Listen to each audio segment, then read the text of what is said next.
Hello friends, इस video में हम बात करेंगे लद्दाख ट्रिप के बारे में। अगर लद्दाख ट्रिप आप प्लान कर रहे हो तो मैं इस वीडियो में बताऊंगा कि आप कम से कम पैसे में कैसे अपना लद्दाख ट्रिप कंप्लीट कर सकते हो। अगर आप लद्दाख ट्रिप प्लान कर रहे हो तो आपको कितने दिन लगते हैं, मिनिमम से मिनिमम या मैक्सिमम से मैक्सिमम।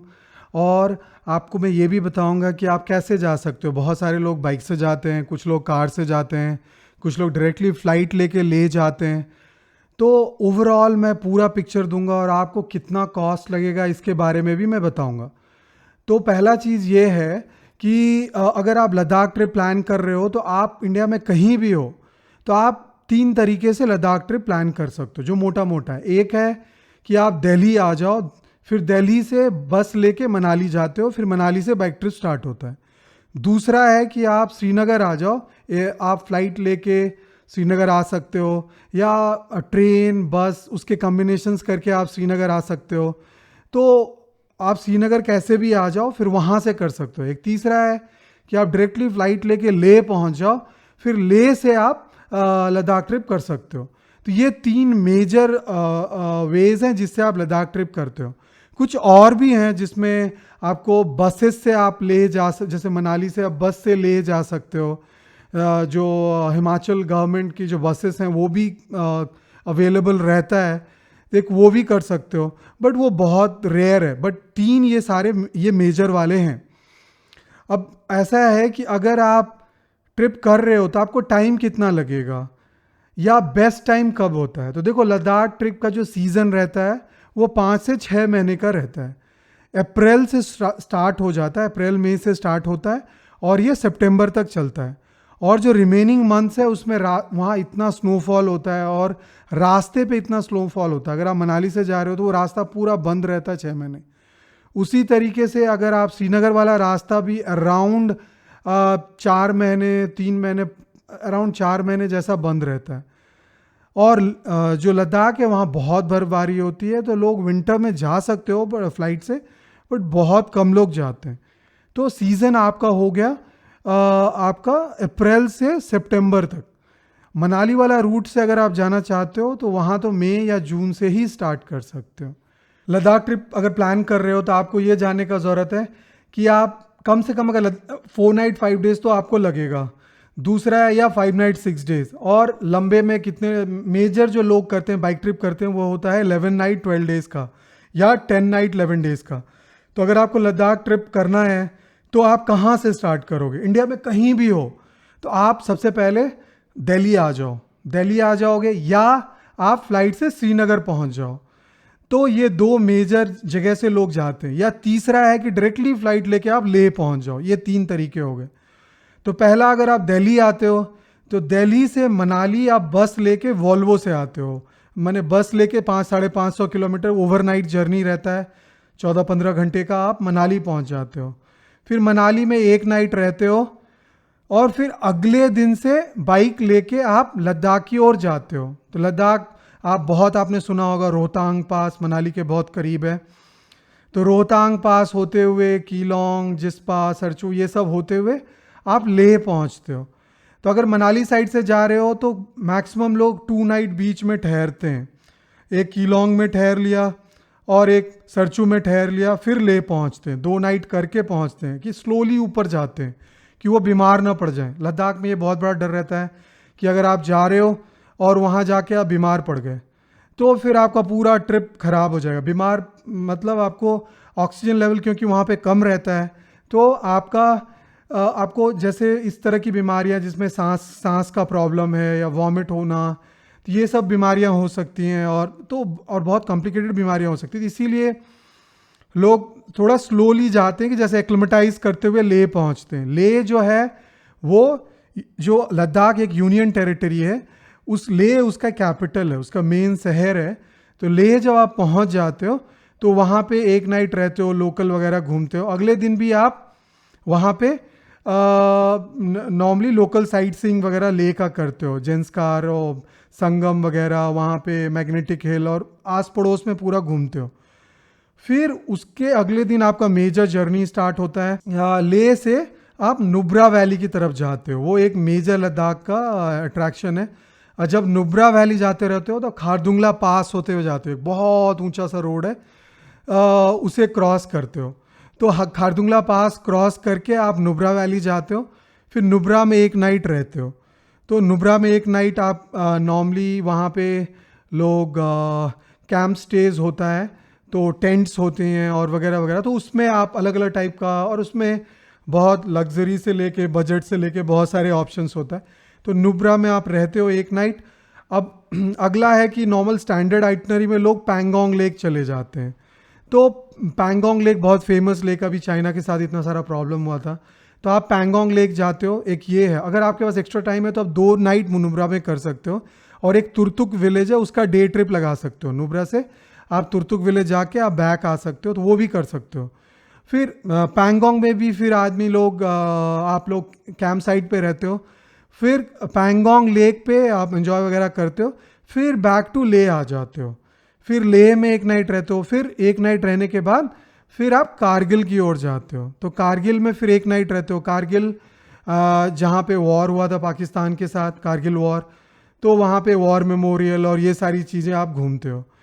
फिर कारगिल से आप सोनमर्ग जाते हो। सोनमर्ग कश्मीर में आ जाता है, तो अभी सोनमर्ग में आप एक नाइट रहते हो।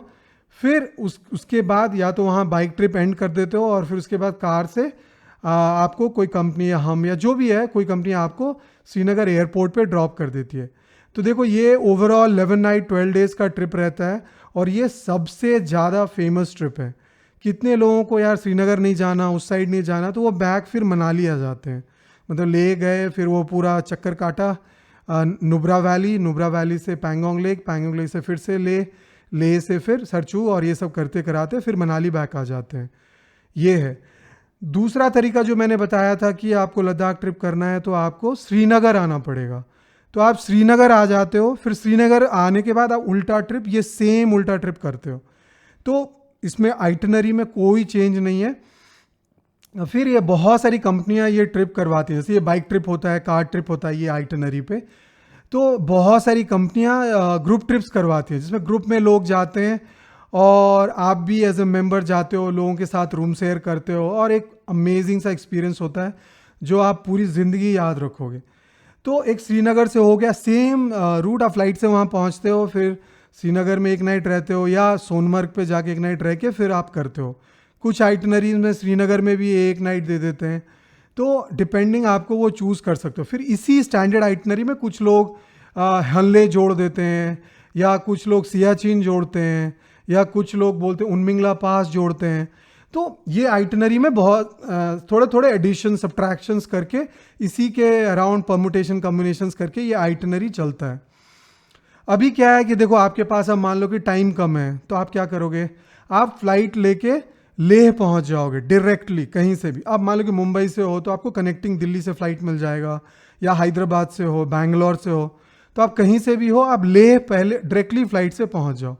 फिर लेह से भी बाइक ट्रिप होता है और कार ट्रिप होता है। तो 5 नाइट 6 डेज़ का सबसे फेमस ट्रिप है कि पहला दिन आते हो, होटल में रहते हो, अगला दिन फिर से लोकल साइट सीइंग करते हो, फिर से आप नुब्रा वैली जाते हो, फिर आप पैंगोंग लेक जाते हो, ले बैक आते हो।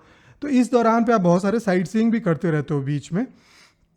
पर मेजरली जो लद्दाख का अट्रैक्शन है, क्योंकि देखो वो एक कोल्ड डेजर्ट बोलते हैं, क्योंकि माउंटेन्स इतने हाई है कि जो क्लाउड है वो पास नहीं कर पाता, इसीलिए बहुत सारे एरिया में बारिश नहीं होता है, तो इसीलिए वो डेजर्ट है। तो अगर जैसे नुब्रा वैली आप देखोगे डेजर्ट है, वहाँ पे आपको कैमल्स मिलेगा, डबल हम कैमल्स, जो बहुत फेमस वो जगह है। फिर आप जब वहाँ पे जाते हो तो कुछ एक्सपीरियंसेस भी, मैंने बहुत सारे एडवेंचर एक्सपीरियंसेस भी ले सकते हो। जैसे कि मेजर वहाँ का जो एडवेंचर एक्सपीरियंस लोग लेते हैं वो है राफ्टिंग। तो आप जाके इंडस रिवर पे राफ्टिंग करते हो, तो वो एक सबसे फेमस एक्सपीरियंस है राफ्टिंग करने का। दूसरा, अगर आपको जैसे वहाँ पे वो कैमल राइड लेते हो या एटीवी राइड नुब्रा वैली में लेते हो, तो इस तरह के एक्सपीरियंसेस आप ले सकते हो। अगर आप बहुत एडवेंचरस हो तो लद्दाख में बहुत सारा ये होता है, ट्रैकिंग होता है, तो ट्रैकिंग भी कर सकते हो। तो देखो ये मोटा मोटा आइटनरी है। अब उसके बाद बहुत सारा क्वेश्चन ये आता है कि यार बहुत सारे लोग बोलते हैं कि बच्चे जा सकते हैं या नहीं जा सकते। तो देखो अगर 5 साल से छोटा बच्चा है और अगर वो एक्सप्लेन नहीं कर सकता, अगर वो फील कर रहा है कुछ, अगर उसको ऑक्सीजन का प्रॉब्लम हो रहा है और वो बता नहीं पाएगा, तो फिर ये बहुत बड़ा प्रॉब्लम है। तो सजेस्टेड है कि आप 5 साल से नीचे के बच्चे या जो बच्चा एक्सप्लेन नहीं कर सकता उसको मत लेके जाओ। एक ये क्वेश्चन। दूसरा है कि भाई वहाँ पे टेम्परेचर कैसा रहता है। तो नॉर्मली जो लद्दाख का सीज़न होता है वो 5 से 6 महीने का होता है। अप्रैल मई से स्टार्ट होता है जब वहाँ पे समर स्टार्ट हो जाता है, और वो चलता है सितंबर तक। नॉर्मली जो मनाली वाला रूट है, मनाली से जो जाते हैं वो रूट तो मई जून में खुलता है, लेट से ले अप्रैल में शुरू हो जाता है। तो अभी क्या है कि वहाँ पे जब आप जाओगे तब भी एक प्लेजेंट सा वेदर रहेगा, और पासेस पे आपको टेम्परेचर बहुत डिप कर जाता है जून जुलाई में भी। जैसे अब दिल्ली में आपको दिखेगा कि इतना टेम्परेचर हाई है, 42-43 डिग्री है, और आपको लेह में उस दिन जब आप खरदुंगला पास पे रहोगे, जब ऊपर जाते हो तो हो सकता है कि आपको -4 मिल जाए जुलाई में, और वहाँ पे हल्की फुल्की स्नोफॉल भी मिल जाए। तो ये आपको केयरफुल होकर चलना पड़ता है। और अगर बाइक ट्रिप जाते हो तो बहुत सारे थिंग्स, जैसे मैं अगला वीडियो बनाऊंगा जिसमें आपको बताऊंगा कि थिंग्स टू कैरी, आप क्या क्या लेके जाना चाहिए वहाँ पे। तो जैसे आप वाटर बूट, गम बूट्स लेके जाते हो, क्योंकि बहुत सारे नालाज होते हैं, ग्लेशियर जब मेल्ट करता है तो नालाज को वो नालाज बहने लग जाता है दोपहर में बहुत सारा, तो आपको ये प्रॉब्लम हो सकता है। तो इसीलिए आप गम बूट कहीं कहीं पे आपको पहनना पड़ता है। फिर वो सब प्रिकॉशंस जो बाइक ट्रिप के लिए क्या क्या करना चाहिए वो सारे मैं अलग से वीडियो बनाऊंगा। तो मैं ओवरऑल पिक्चर दे रहा हूँ कि अगर एज अ फैमिली या एज अ कपल और एज अ सोलो अगर आप लद्दाख ट्रिप प्लान कर रहे हो, तो मैं ये वीडियो में आपको ये पूरा एक्सप्लेन कर रहा हूँ कि आप क्या क्या कर सकते हो। बाइक ट्रिप कर सकते हो, कार ट्रिप कर सकते हो। अगर आप कार ट्रिप कर रहे हो तो आप कैसे सॉर्ट कर सकते हो। जैसे कार ट्रिप कर रहे हो तो नॉर्मली लद्दाख में एसयूवीज चलती हैं, तो 6 सीटर्स होता है। अगर आप 6 सीटर ले रहे हो तो आप ये समझ के चलो कि आप 8 नाइट 9 डेज में मनाली ले श्रीनगर कर सकते हो। और अगर वो 6 लोग हो तो आपको 8 नाइट 9 डेज है तो अराउंड 27-28,000 पर पर्सन, जिसमें आपको होटल, जिसमें आपको ब्रेकफास्ट, डिनर, गाड़ी थ्रू आउट द ट्रिप, सारा साइट सीइंग, वो सारा आपको हो जाता है 27 से 28,000 रुपये में। लंच नहीं रहता है, जैसे हम भी ये कराते हैं। फिर अगर आप बाइक ट्रिप कर रहे हो तो जैसे मैं 11 night 12 days shared bike trip का बोला, तो वो 27,000 28,000 से स्टार्ट हो जाता है, और वो 41-42,000 45,000 तक चलता है, डिपेंडिंग ऑन आप किस तरह का ट्रिप ले रहे हो, किस कैटेगरी का स्टे चूज़ कर रहे हो। और नॉर्मली अगर हायर प्राइस पे जाते हो तो बाइक्स भी आप अलग अलग ले सकते हो। तो नॉर्मली लोग royal Enfield 500 CC bikes prefer लेते हैं इस पूरे ट्रिप में, और मिलता है मैक्सिमम। पर कुछ लोग जैसे हिमालयन बाइक लेना है तो हिमालयन बाइक लोगे तो थोड़ा प्राइस बढ़ जाता है। और ये जो मैं प्राइस कह रहा हूँ 27,000 28,000 11 नाइट 12 डेज़ के लिए, ये आपका दिल्ली से स्टार्ट होकर श्रीनगर ड्रॉप तक होता है, जिसमें लंच नहीं होता है। तो ये सारी चीज़ें आपको इसमें कवर्ड होती हैं। फिर उसमें आपको बैकअप व्हीकल और वो सारी चीज़ें रहती हैं जिसमें आप अपना सामान रख लेते हो। और एक बाइक पे 2 लोग रहते हो, सामान वगैरह बैकअप व्हीकल में रख लेते हो। तो एक बाइक पे 2 लोग रहते हो, और फिर आप डबल शेयरिंग या ट्रिपल शेयरिंग में आपको 27-28,000 में एक अच्छा वाला ट्रिप मिल जाता है, जिसमें आपको बैकअप व्हीकल रहता है, गाइड रहता है, ये सारी चीज़ें रहती है। अगर खुद करोगे तो 22-23,000 में कर लोगे, पर फाइट रहता है बहुत। अगर आप पूरे डेडिकेटली करना चाहते हो तो कर सकते हो। तो देखो दोस्तों, ये मैंने प्राइसिंग भी आपको बता दिया। अभी क्या रहता है कि बहुत लोगों को बहुत सारी क्वेश्चंस होती है, जैसे नॉर्मली ये क्या रिस्की ट्रिप है? रिस्की नहीं है, बट हाँ एडवेंचरस है। बहुत जगह पे सड़कें, नालाज वगैरह क्रॉस करना थोड़ा डिफ़िकल्ट होता है, इसीलिए टीम रहती है तो सपोर्ट रहता है, खींच खाच के आपके बाइक को क्रॉस करा देते हैं। फिर आप ग्रुप में रहते हो तो कुछ अगर मेडिकल इमरजेंसी आता है, ऑक्सीजन लेवल डिप वगैरह करता है, तो ऑक्सीजन सिलेंडर लेके चलते हैं, तो ऑक्सीजन सिलेंडर वहाँ पे आपको देते हैं, तो आप थोड़ा सेफ रहते हो। फिर बहुत सारे मेडिसिन ये सब लेके चलते हैं, फर्स्ट एड किट वगैरह लेके चलते हैं। और उनको ये भी पता रहता है कि नियर बाई हॉस्पिटल कहाँ पे है, कि ये हॉस्पिटल आपका नुब्रा में है या कहाँ पे है, या सरचू में है, मिलिट्री हॉस्पिटल्स कहाँ पे है, कहाँ पे आपको ले जाए अगर गड़बड़ होता है कुछ तो, या आपका बाइक का कुछ हो गया तो आप एटलीस्ट गाड़ी में बैठ के बैकअप व्हीकल पे जा सकते हो। तो ये सारी चीज़ें आपको बेसिकली अगर ग्रुप ट्रिप में जाते हो तो ये सारी चीज़ें आपको एडवांटेज रहता है। तो अभी थोड़ा सा अब ये मान के चलो कि जैसे जैसे आप ऊपर जाते जाओगे तो सड़कें पतली होती जाएंगी, और एक तरफ आपको पानी बहता हुआ दिखेगा, दूसरी तरफ ऊंचा पहाड़ रहेगा, और आपका इस पर 2 साइड गाड़ियां चल रही होंगी। तो ऐसे टाइप की ड्राइविंग आप करोगे तो बहुत ही मतलब अमेजिंग एक्सपीरियंस रहता है। अगर आप प्रो ड्राइवर भी नहीं हो, कर सकते हो।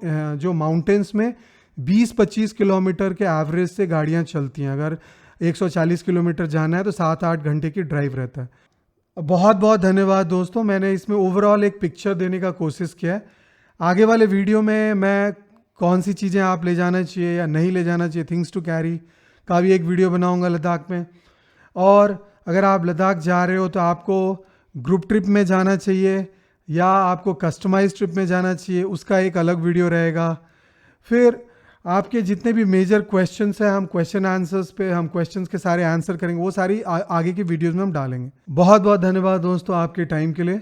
होपफुली ये वीडियो आपको अच्छा लगा हो और आपने कुछ सीखा हो इस वीडियो से। और आपका कोई भी क्वेश्चन हो आप कमेंट्स में डाल सकते हो, हम उसे आंसर करेंगे।